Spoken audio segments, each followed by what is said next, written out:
Thank you so much for joining us. My name is Justin Warner, and I will be the host of today's webinar.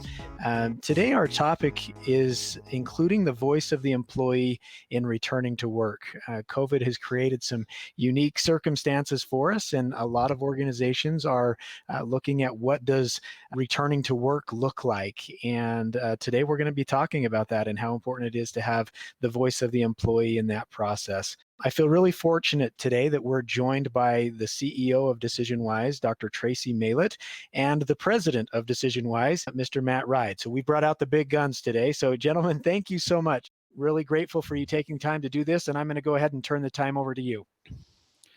Great. This is Matt Wride speaking, so you can learn my voice. I'm really excited about the opportunity to talk about using the employee voice in returning to the office. Many times when we work with employee experience professionals, they are focused on a data event, like running a survey, doing something that's regularly scheduled. And this is a chance to use insights, employee insights, to help make a change management process more effective. So this is a chance to do something different with data and be part of a cross-functional team. So I'm excited to talk about this topic today, Tracy. We're going to get started. I'm just going to advance the slides here. The big question I think on everybody's mind is, are we ready to return to the office? And that can have a lot of meaning to that.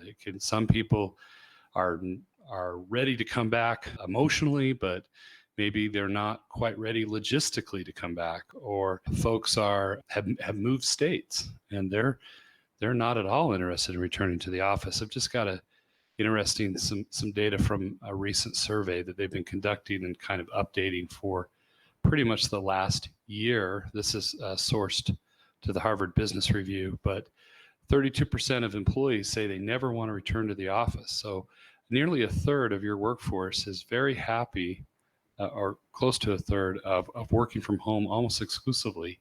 And it's polarizing because on the other side, rarely or never, you're at 20% or 1/5. So as you can see from this graph, the middle ground is sort of there, as distributed as you would expect. But I was sort of surprised by these results. Tracy, is this consistent with what you're seeing out there in the marketplace? Yeah, I think this is very consistent, Matt. We're hearing, once you give the employees that taste of what that looks like, and we're going to talk a little bit later about the concept of connection and adaptation. But one of the things we have to realize is that we've given this taste of what this looks like. And it almost, we'll talk later about this, but it almost appears as if we're taking this back away from them. So I think on this call, on this webinar, we have a couple of audiences. One is the audience that says, okay, we're bringing people back. How do we make sure that this is done in the correct way? And then the other audience that we may have on this call as well is wanting the answer to that question. Do we bring people back? And if so, how often? Right. There are a lot of opinions. Some people are very excited to work from home and see how it works. We even have clients who are investing less in real estate and are embracing work from home almost exclusively. So you make a good point that there are a lot of audiences, if you will, of people and perspectives on work from home. And then obviously this big transition back to the office. One thing that's interesting is when we went to work from home, there was this sort of social reason. We all had a rallying cry to get behind. We needed to protect our families, our friends, our neighbors. We wanted to keep our businesses alive. So the change management process went really well in many respects because there was sort of immediate buy-in. But this is different now, Tracy. There's not this sort of unifying element, I think, like we had when we went to work from home. What are your thoughts about that? Well, I think that's an important point, Matt. Let's put our psychologist hats on for just a second. And what we're doing is we're saying we used to, when we first started moving to the work from home, as you pointed out very nicely, we were fighting against a common enemy.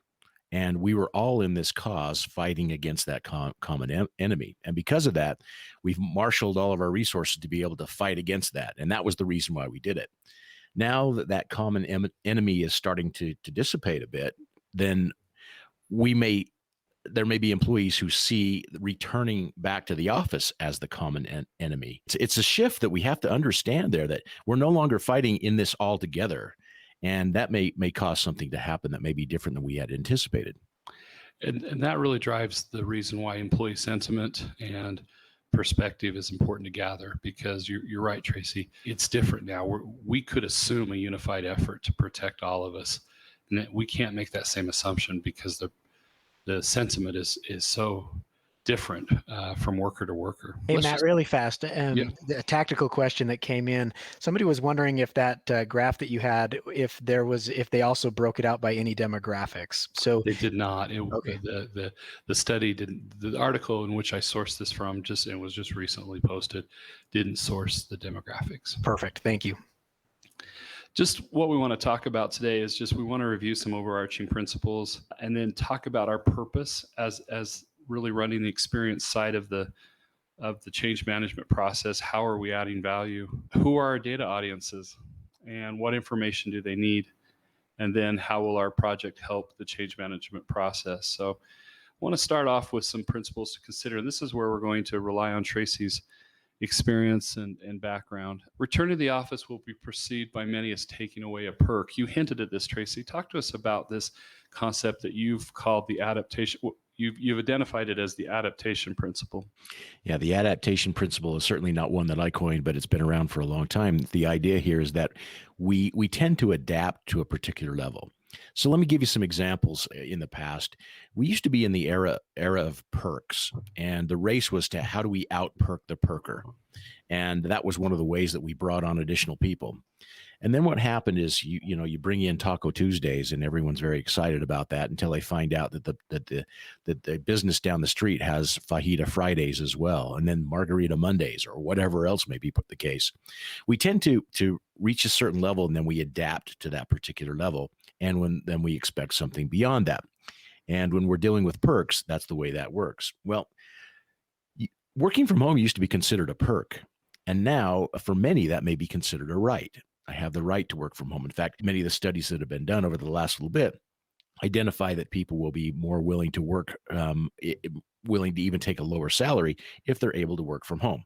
I don't know how accurate those are, but we see a lot of those studies that are being done. So what we're seeing here is that now that work from home is no longer being considered as a perk. We've adapted to that. That's where we are. It's considered by many a right or something that is a privilege that we have earned, and that's where we need to be. And that's something we need to consider as people have adapted to this.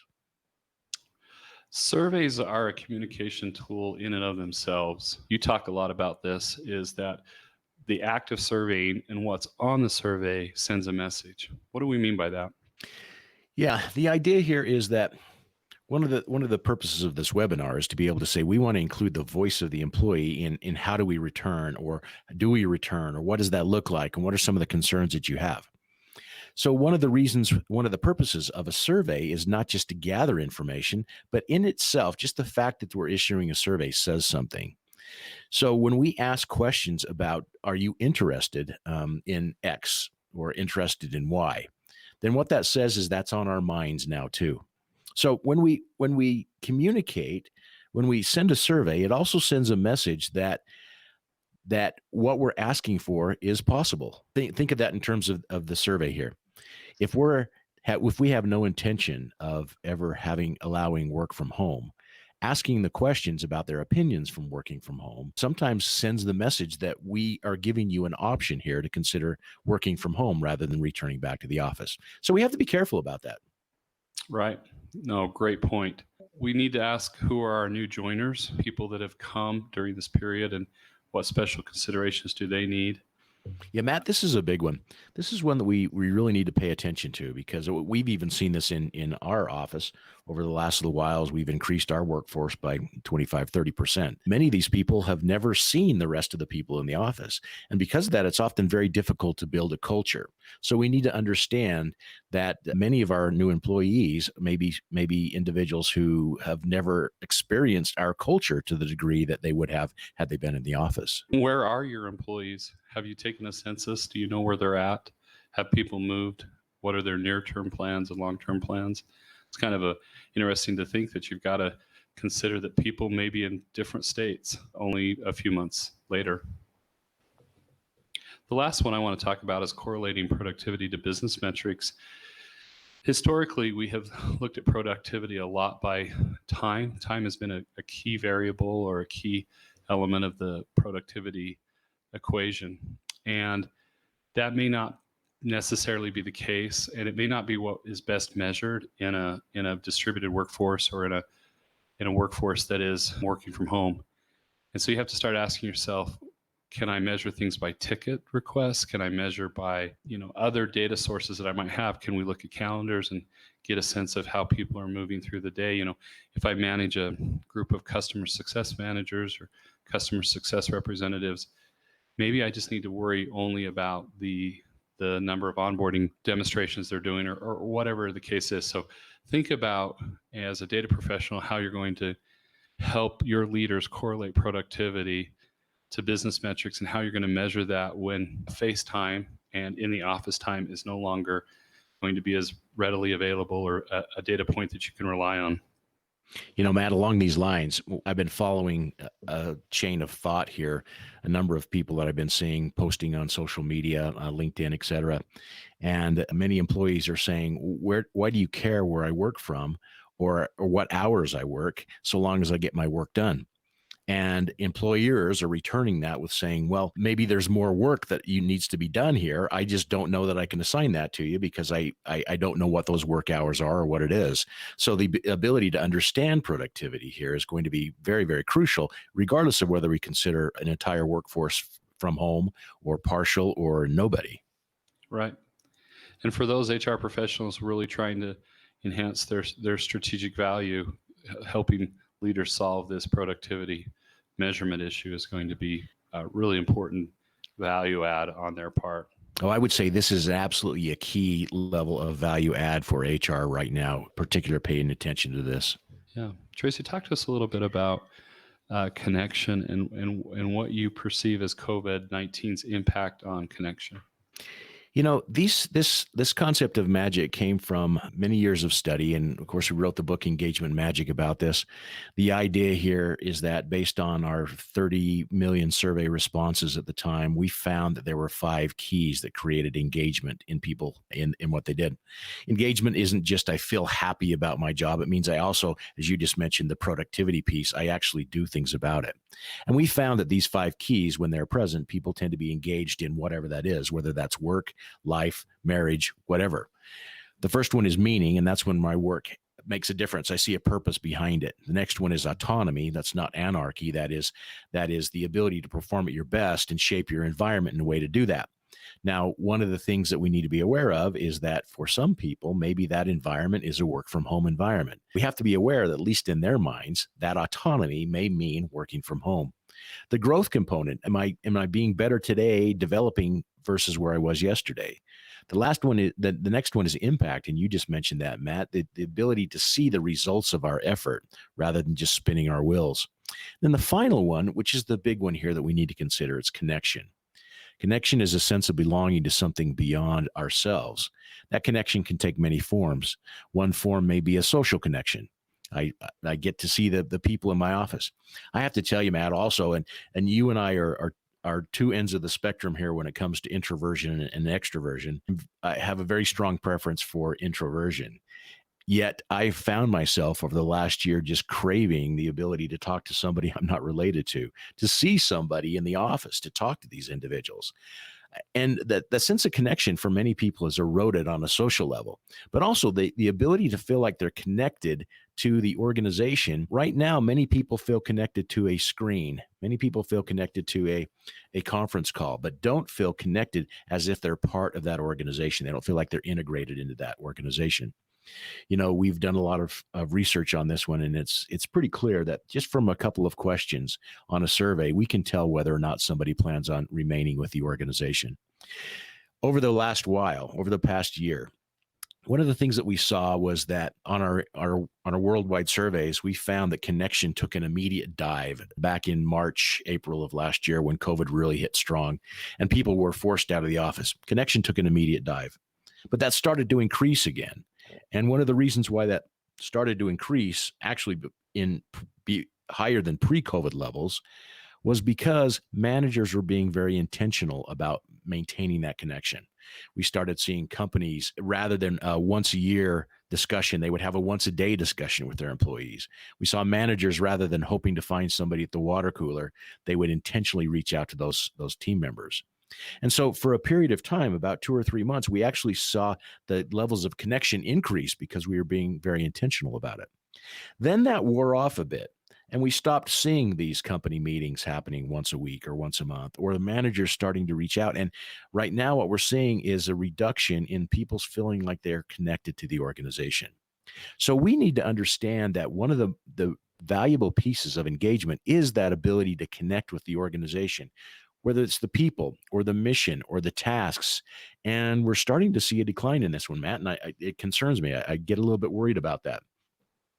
Well, it's a good example that when you are intentional about something, you reap the benefits. And it's easy to when you're around somebody and you're in the office and you see people, to think you've actually built connection.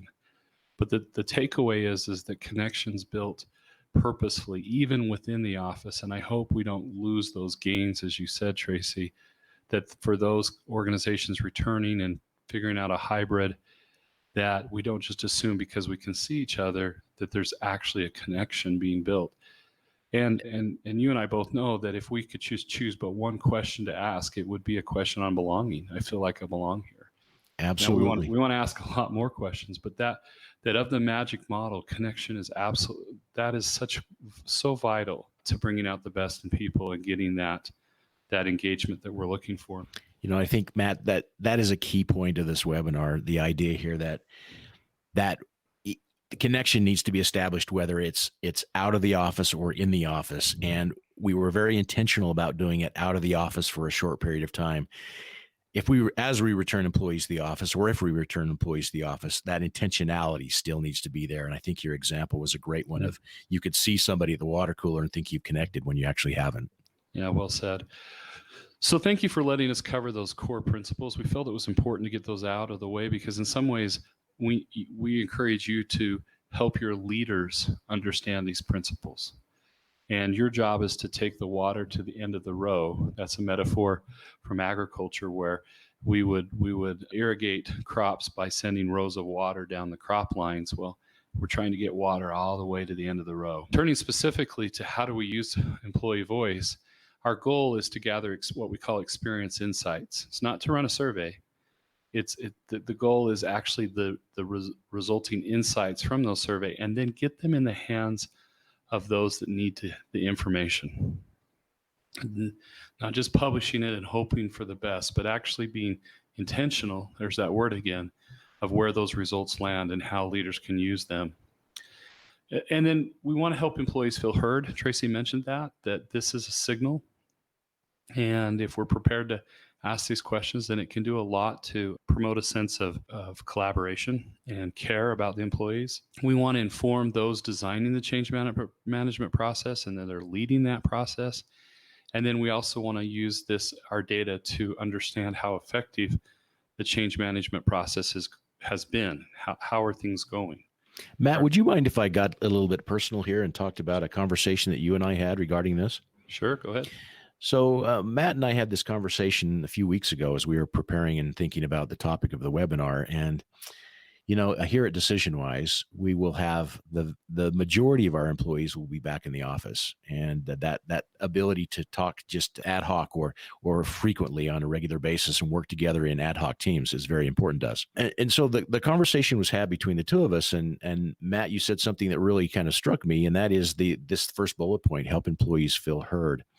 And my thought on this one was related to a previous slide, which is, well, if we've already decided we're returning to the office, why would we want to ask employees specifically about what would happen? And you educated me on this one, because one of the things you said is, yes, they're returning to the office. That's decided for many employees, and we still have some remote. But you also said, I want to understand why is it and what is it they feel about coming back to the office so that we can resolve any concerns. And many of those concerns are going to be very valid concerns, and we need to understand what those are. So I learned I received an education that day, because I realized that, yes, if the decision's already been made, that's okay. but we need to understand what are those things that are in employees' minds as they come back here. So pardon me for that little tangent there, but you taught me a lesson. I appreciate you saying that. I learn far more usually than I'm teaching, but I will say that, right, what we, even if the decision's been made, empowering frontline managers to know, for example, that over half, if that's the case, are feeling like they want to be at home, then they'll know that that's how they feel, and they can come out and they can do a better job of hitting the why and explaining to them why we need to see you, why we want to be with you. And so you're right.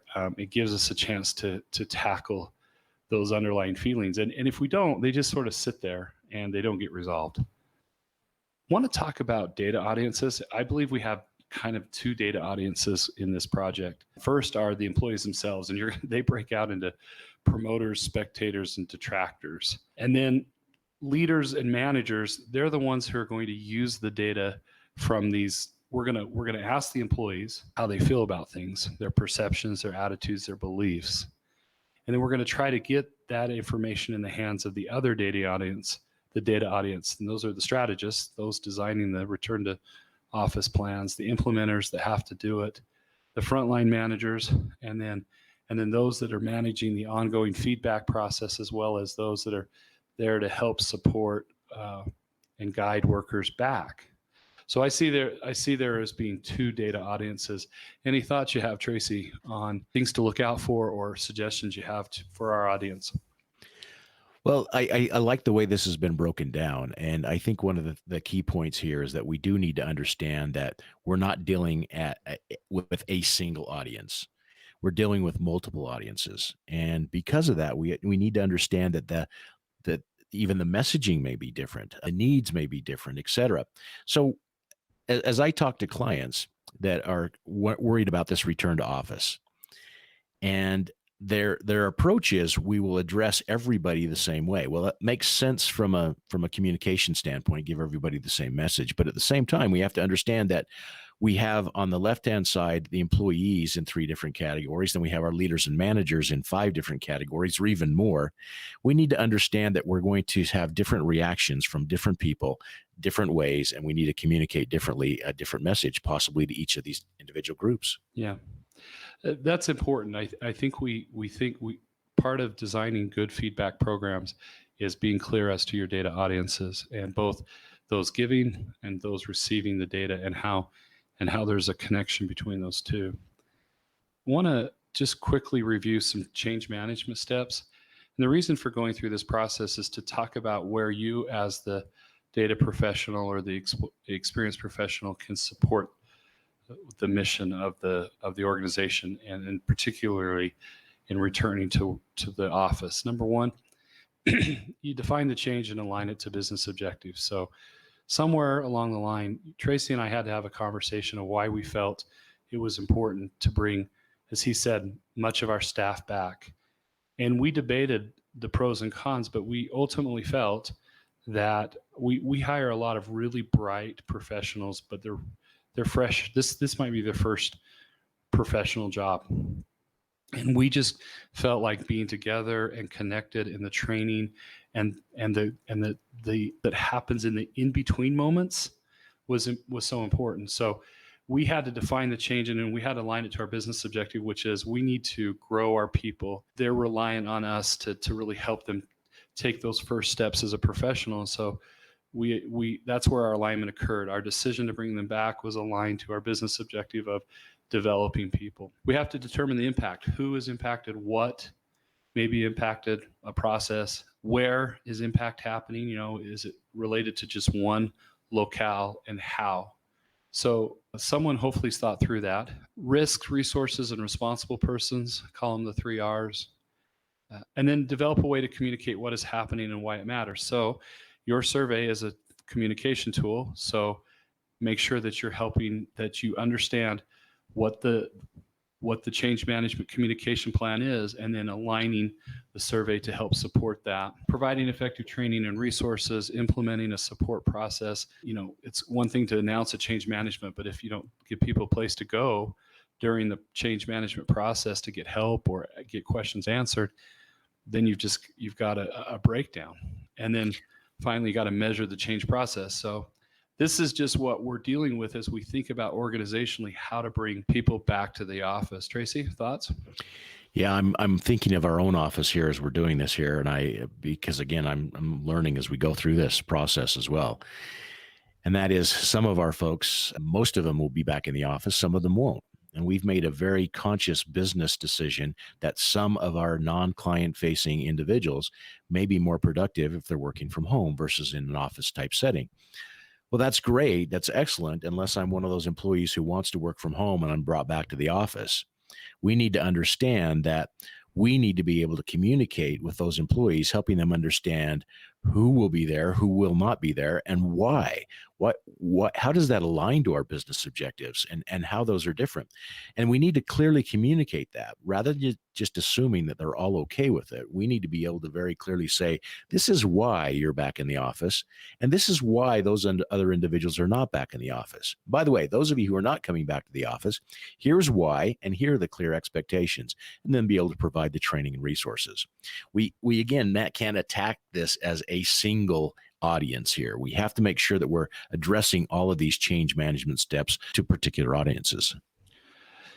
And before we leave the slide, I think that as a data professional, you're going to be worried about bullet point number 2. You're very important in determining the impact. You're important to developing part of the communication plan, and then obviously measuring the change process. Those, you'll be involved in all of them, but those are the big, as I see it, the highlights.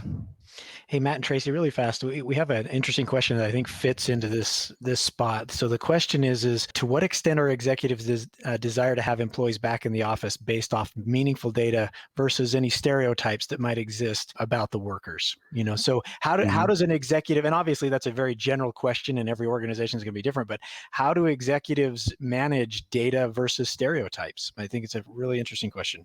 Well, I'll just say this. Our goal at DecisionWise is to gather data insights to help leaders be data-driven in decision-making. And obviously, we rely on our perspectives and prior histories and experiences, but we want leaders to be data mindful and data-driven. To the extent they are, I think it's across the board. I think there are some leaders out there who are relying on their gut, and I think others are being pretty careful. Tracy, you're close to this. What are your thoughts? There are a couple of thoughts that come to mind. First of all, I think that many executives or senior leaders, even human resources folks, may be a bit surprised at some of those individuals who want to be in the office or not want to be in the office. I think there are going to be some surprises that are there. The reason I say that is because as I have an opportunity to talk to some of these folks at the higher levels of the organizations, they talk to me about how interesting it is that as they've started to open up a bit and allowed people to come back to the office, not required, but allowed people, some of those people that they thought would be the most resistant to these are the ones who are in the office at a desk in a cubicle or in an office every single day. So I think we may have some surprises. The second part of that is I think that's one of the purposes of the webinar here today is to be able to say, yeah, many of these decisions are based on opinion and not data. So go get the data, go find out about it. If you're assuming that one group of individuals may be resistant to this and another group may not be, you may be completely surprised. And the only way to find that out is to gather the data. Yeah. There was a question just popped in. I saw, how do you measure change impact? A great question. And I wish I could give you a perfect answer, but I will tell you this, that as you measure, as someone who tries to understand the science of this, measuring observable behavior is a better indicator of change than measuring feelings. So as you design your questions, you should be focusing, if you want to understand if change has happened, then a question that says, my manager did a good job in explaining to us why we return to the office is one that's trying to get at the behavior, and that can help you get a better sense of how the change process is going. That's my answer to that one. So the next part of this till we hop into our question and answer period, I guess, is we want to look at some suggested questions that you might use in the survey process. And Matt, as we do this, I want to make sure that we clarify that all of these questions may not be right for you or your Right. organizations. In fact, as I look at these, there are some questions that I wouldn't ask here at our own office because they don't fit us, but they would be very appropriate for some of the Yeah. the teams we work with. And there could be more. I mean, this is not an exhaustive list, but it's designed to help you think about categories that you might want to ask about. And the first one is timing and sentiment. And these are all based on sort of a standard agreement scale. The from strongly disagree to strongly agree with, and you can measure the top box or the top two boxes. When we say that, we're talking about 4, I agree, or 5, I strongly agree. But when should our organization return to the office? You can ask their opinion. The next one, I've made the necessary preparations. This one's an interesting question to us because it's talking about the logistics, not about necessarily about their feelings. Do you have daycare ready to go? Did you change locations? Is your body clock ready to come back? Whatever it is, you made the necessary preparations. And then the next one, I'm ready, I think gathers more of the sentiment of how I feel about, yeah, it's good, I'm committed, so on. I prefer working from home. You can ask this and you don't necessarily have to ask the other because they're binary. We're sort of seeing that either folks prefer to work from home almost exclusively or they prefer to be in the office. That survey we shared at the beginning kind of illustrates that. I understand why we need to return to the office. I'll be really interested to see results come back in from a question like that. And then I'm excited to return to the office is trying to measure, those real strong promoters. So think about how you're going to ask general sentiment questions as well as timing questions. That second to last question, I understand why we need to return to the office. That's a golden question. I love that question. Because what it will do, it doesn't, first of all, it doesn't state that we're coming back to the office or that you have an option of returning to the office. But basically what it says is I've been clearly communicated with to understand what this is, and I've internalized this. So not only have you told me, Matt, that I need to come back to the office, but I have internalized the reason why it is important to be back to the office. Yeah, and you could ask, I agree that we need to return to the office, but I don't think that's as good a question as I understand, because sometimes you may not like it, but at least you can say, I understand. This next section is questions, is maybe a pre-survey actually, or a separate type of data collection process. And it's things to ask the managers and leaders. And so I have the information I need to manage our return to the office, or senior leaders have clearly communicated their expectations. And you can see the rest of them. But I like the last one. If you have a policy, whatever the name of it is, if you're adopting a hybrid policy, which in some ways we are here at DecisionWise, we have a bit of a hybrid policy, even for those that we're bringing back. I understand our hybrid policy. Well, you can get a sense then, how has that policy, is it known as a concept throughout the organization? Are people, is the information getting to those that need to hear it? Is it being communicated appropriately? So that's what these could be. Just quick, someone said, would a better question be, I understand why they want us to return to the office? That might be a better question. I mean, it's a great one. Survey design is an art, not a science. And so I love that. You're right. That might be a better way. But asking managers and leaders and segregating your audiences is helpful here, because you can sort of, make sure that then you're reporting back to those in charge of the change management process and saying, hey, there's more work to do here because people don't understand our policy. Health and safety questions. So this is going to be interesting. There's a lot of sentiment about masks that varies from region in the country. It varies by even political persuasions and things. And so you'll have to think carefully about asking these questions, but you may want to find out how people feel about masks. CDC has issued new guidance. So for those that are vaccinated, maybe this is a moot point, but these are interesting questions to ask. I am comfortable, or I feel safe. My organization cares about my health and safety. My organization has implemented adequate safety controls to allow us to return to the office. Can give leaders a sense of where people are at, and make sure that there's not something lingering in people's minds about why they wouldn't come back. That could be something that you could mitigate physically using, protective equipment or some other operational tactic. Let's talk about Herzberg hygiene factors here for just a second. In social psychology, the idea of a hygiene factor are those elements that do not necessarily cause us to be engaged in what we do. They don't motivate us, but the lack thereof or taking those away causes us to be dissatisfied or disengaged in what we do. Health and safety are certainly hygiene factors in, literally and figuratively. So what we're saying here is that these items aren't going to cause somebody to want to come back to work. But I tell you, the minute I don't feel safe in my office, it's very, very difficult to engage in anything else I do. So these are just some of the basics that we often forget. We just assume, and we can't make that assumption. That's so true, Tracy. I mean, one of the big contributions from your book was that if you first have to deal with the satisfaction elements before you can get to the higher order engagement elements, meaning if someone doesn't feel safe or they're not getting their paycheck on time, all the other stuff you try to do, growth plans and all the other things we do to try to bring the best out of people, it just doesn't matter.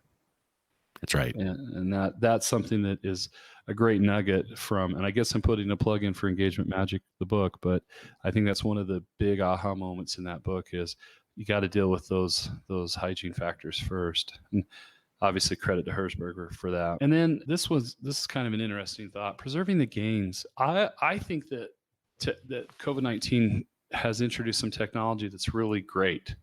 And even here, sometimes we'll find ourselves choosing to hold, even if we've got everybody in the office, which we have some people back to the office already in our state, it's been cleared. We'll still find ourselves doing a meeting over Teams, sitting in offices where we could gather in a conference room because it's easier. It's easier to share slides. It's easier to so there are a lot of things that we learned, and we don't want to lose those. So working with your IT team and others, you could also find out what went well during the work from home process. So you could list, for example, a list of tools and ask people to rank them or give them your top 2 or 3 technology tools that they really like, but also asking them where did they struggle.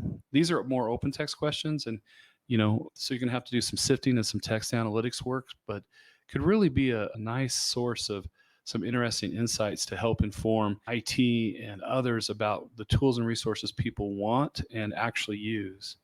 And then understanding why working from home was great. We may be surprised that it wasn't just snack whenever I wanted it or something. It may not be at all what we suspect. And in many respects, I know a lot of people felt like they were working more, but they were okay with that because they were suddenly in control of their schedule. What was the most frustrating aspects? What was your experience like? That's a really great one for sentiment analysis and, again, open text analytics. And then what aspects about working from home would you most like to keep? And that's interesting. Can we bring elements of the work from home experience to the office? I mentioned one about kind of choosing to use our Teams meetings when we're trying to collaborate, but there might be other things. Okay, help tickets and support. Make sure you need to think about whether you want an open link for people to give continual feedback as you're in the middle of the process, where they can express frustration, or a ticketing system where if they feel like they need help or it's not working well or they just need to give feedback, they can submit a ticket. And Matt, let's think of what we've been through for the past year here too, and what people have become accustomed to, and that is using technology to be able to provide feedback. Right. That's been more exacerbated over the past year than ever in the history of feedback. The idea that my feedback comes by way of technology. And so all of a sudden, let's suppose we rip that away from them and say, okay, by the way, you're supposed to be giving feedback to your manager on a regular basis. Well, hopefully that's fantastic and it works, but we've gotten used to this. So let's keep an option available to be able to provide that type of feedback. Mm-hmm. Mm-hmm. And as those that are HR professionals, you think about ways to resolve complaints. Do you need an ombudsman to deal with, when you're bringing a bunch of people back and they're suddenly in the same physical location next to each other, there are going to be some struggles. And do you need ways to resolve those? Just thoughts. But I do think this open link for ongoing feedback would be an interesting way of always having that available, so where someone could say, yeah, I want to give some feedback. Okay, some final suggestions. We want to wrap this up with some, before we do a formal Q&A. We're going to just run through these. So principle number 1, make data a part of the change management process for this particular initiative and others in the future. And remember that you're there both pre and post. And raise your hand and become part of the change team. A good change management team needs to have a data professional there advising them and helping them understand the experiences that people are having during the change management process. Matt, I can't emphasize how important this is.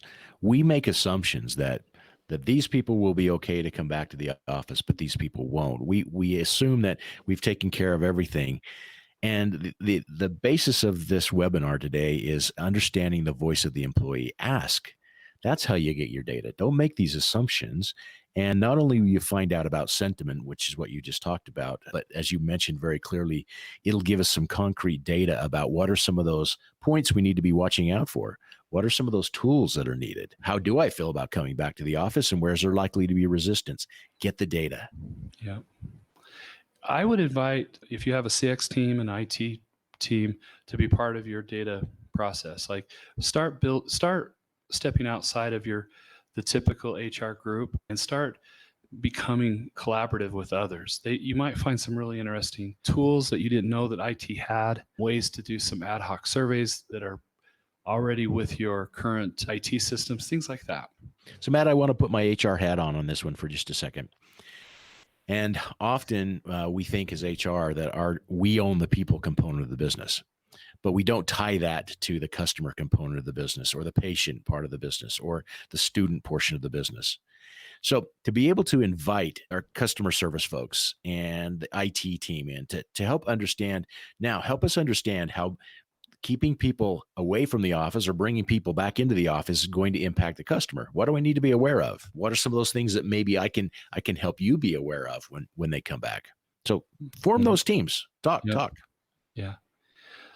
Third is distill and synthesize information. Your job is not merely to collect and present, but there is an element of good journalism, or what I call data journalism, and good data process that says, I've got to help.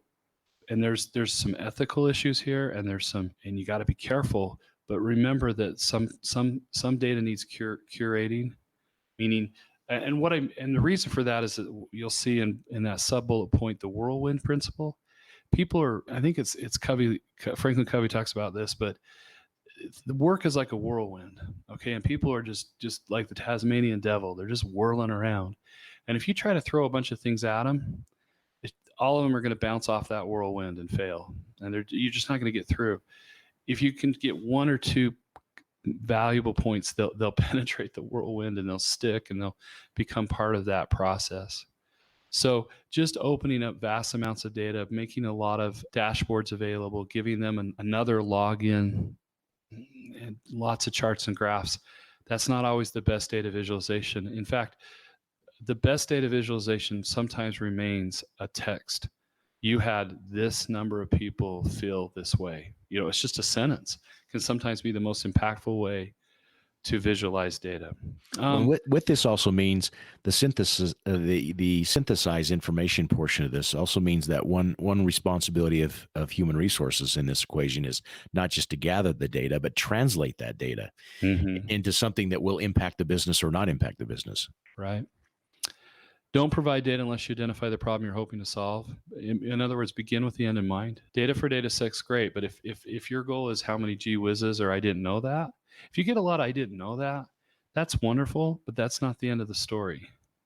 What you need to hear is I really need that, or I really needed that information, or that's going to be very helpful to me. Sometimes we've done this in the past. We measure our success as experienced professionals as, oh, I didn't know that. And it's like, no, I want to hear, oh, that's super important and I know what I can do. And so that's, again, starting with the end in mind and understanding the questions you're trying to answer through the data process. Use existing communication channels. I hinted at this, but it can be overwhelming to give people another dashboard, another login. So if you can synthesize information and send it through email or Slack or something, think about using existing channels.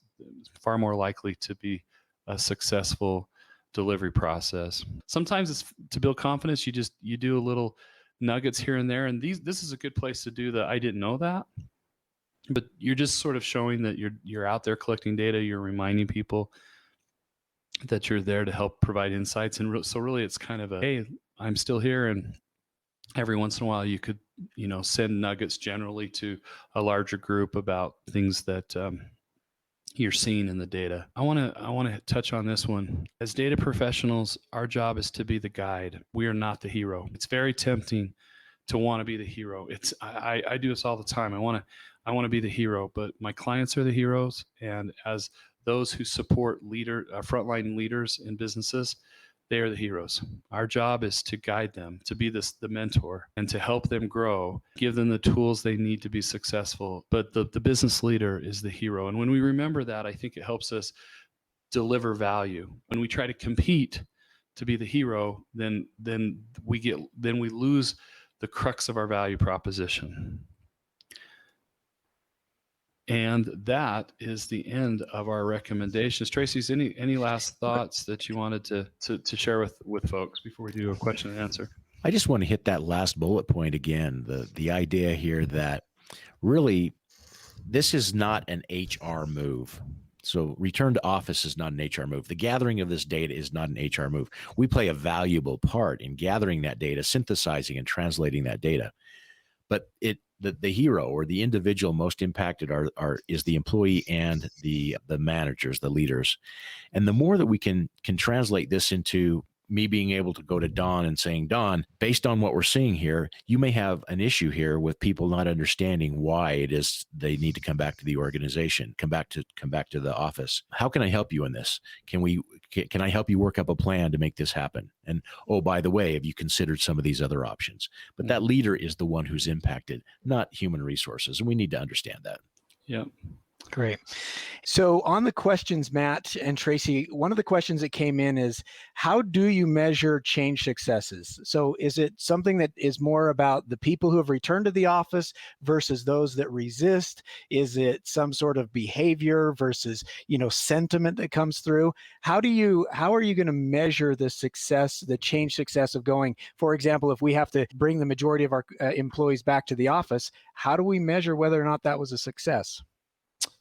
I think it goes back to the suggestion we had from one of our participants, which I understand why they want us to return to the office. If I had to measure success, it would be off of that question, because just who comes back and the body count, well, that sounded morbid. The people staying at home and coming back to work, that's helpful and it's part of the story. But if people can accept the why and understand the why, I think then the change management process has been successful. I would also like to add on that one, Matt. I think your answer is right on, and that's the first and most important piece. You also mentioned a little bit earlier, let's measure behaviors. So rather than just measuring sentiment. So if we do ask our employees, we do a survey before they come back to the office, then and after it, and measure, do you like being back in the office? That doesn't do a whole lot good for us. But what we can do is we can look at such things such as productivity. We can look at attrition. We can watch things over the next little while. There are lots of different things that we can do there, but I would caution against focusing exclusively on sentiment. The question I'm seeing here, Justin, you mentioned earlier about the data audiences. Could you talk to them about the three types of employees?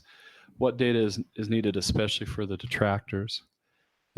The detractors, the data they need is the answer to the why, because because they have valid reasons in their mind for why they feel like they can why the work from home situation will work. And so in some ways that group, identifying how many might be in that group and then going to maybe a focus group style of data might be more appropriate. What I mean by that is you find out if you've got a large percentage of detractors, by asking them some of those sentiment questions, and then going to your managers and saying, hey, when you get back, I think it's really important that you have a session and you try to understand why they think it was better for them in a work from home environment. And I don't think we're ever going to solve all the problems. I don't think we're going to convince detractors, but what we need to do is show empathy and that they're heard.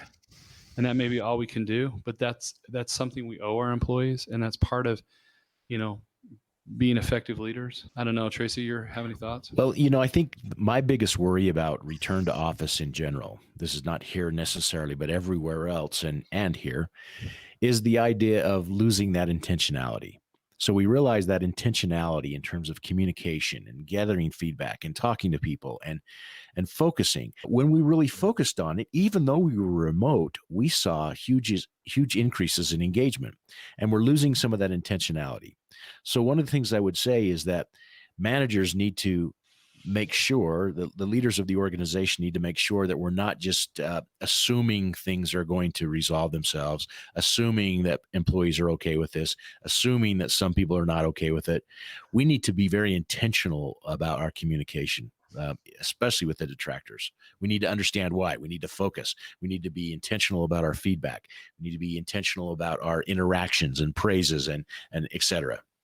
Tracy, will you continue to talk about that a little bit? So you have an executive level or an organization that might be creating a strategy to help with this, but the impact of that frontline manager, that individual manager, and what an impact that they make, and making sure that those, we don't have any expectation misalignment between the organization and that manager, and that impact of that manager on engagement. Well, there are a few stages in there. First of all, the organization and the manager need to be aligned. So it needs to be very clear that these employees are coming back, these employees are not coming back, here's what's expected, et cetera. So that alignment needs to take place. And so one of the things that HR can really help with is make sure that the alignment between the organization and the manager is very clear. But then what happens is the manager also needs to align with the individual employees. We find that when we do organizational studies and surveys, that the organization itself has actually a very minor part in whether or not an employee is engaged in his or her job.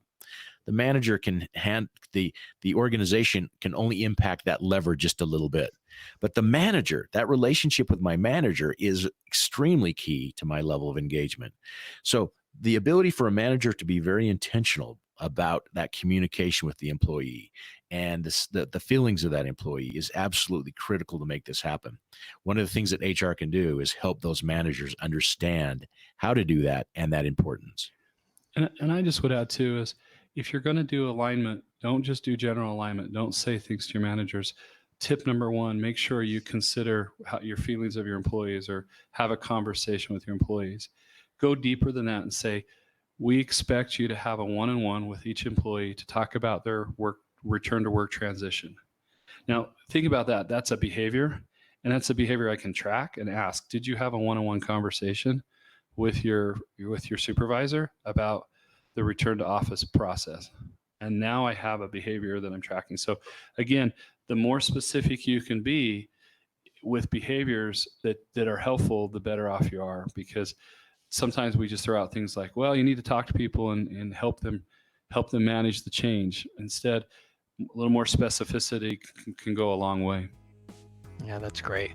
Well, gentlemen, thank you so much for the time today and the great information that we've had here. Been very insightful. Again, to everyone that's on this webinar, will be on demand, that you can go back and watch, fast forward, rewind, see the slides, take screenshots, whatever makes sense for you. So anyway, thank you all for being a part of us. Thank you, Matt. Thank you, Tracy, for the time today, and catch us for our next webinar.